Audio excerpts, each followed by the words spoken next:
L'UNAFAM, c'est une association de familles de malades ou d'handicapés psychiques. Le premier but, c'est de les réunir, donc un but d'entraide des familles. Ensuite, un but de formation pour aider les familles à faire face à la maladie psychique. Et puis un troisième but qui est la défense des intérêts des familles et des malades. Depuis plus de 10 ans déjà. Constamment aux aguets. Toujours pendu au téléphone.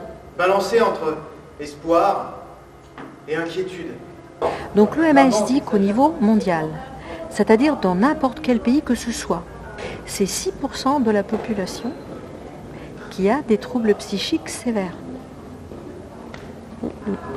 C'est énorme. Ça, c'est dans tous les pays. Alors, si on prend les plus graves, où ils sont vraiment très perturbés dans leur vie, où ça leur est difficile de mener une vie normale, entre guillemets, c'est 1%. Ça vous arrange bien, hein?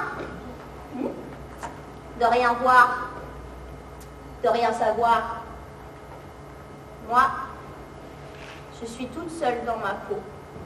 Votre fille n'est pas malade. C'est elle qui a choisi d'être comme ça. Mais ça vient peut-être de vous, de votre trop d'amour. Le pédopsychiatre à la Salpêtrière, c'était quand même le professeur, je n'aimerais pas son nom par discrétion, parce qu'il est à la retraite d'ailleurs maintenant depuis longtemps. Mais là, la réponse était vous, mais c'est vous, madame, qui doit bosser. Alors que je venais vraiment après des tests, où je sentais, j'avais l'intuition qu'il y avait quelque chose qui n'allait pas, qui était étrange, disons.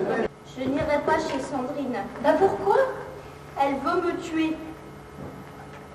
Non. Mais non. Si, je vous jure qu'elle veut me tuer. Vous me croyez pas, mais moi j'ai vu dans ses yeux, c'est sa mission sur Terre. Moi j'ai trouvé que cette pièce était très près de la réalité. Les psychiatres ne sont pas forcément dans le bon rôle, mais en même temps, ce qu'ils représentent, c'est des choses qui ont été vraies, très fréquentes, qu'ils sont encore, mais quand même moins, il faut le dire. Vous êtes vraiment des bourreaux de m'avoir abandonné comme ça. Je n'ai pas choisi d'être malade. Je ne m'entends plus moi-même. Je ne vois plus clair en moi. Et vous m'enfermez chez les fous. Tu sais quoi, maman? Tu m'as vraiment jamais aimée.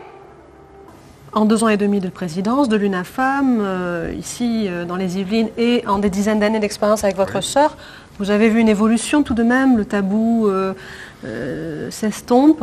Oui, puis on y travaille, c'est vraiment le travail. Une des très grosses tâches de l'UNAFAM, c'est de se faire connaître, et pour se faire connaître, il faut briser le tabou. Le message clé de l'UNAFAM, c'est de toute évidence de se parler, de ne pas rester isolé, de sortir de la solitude. C'est un message qui dit ne restez pas dans votre bulle.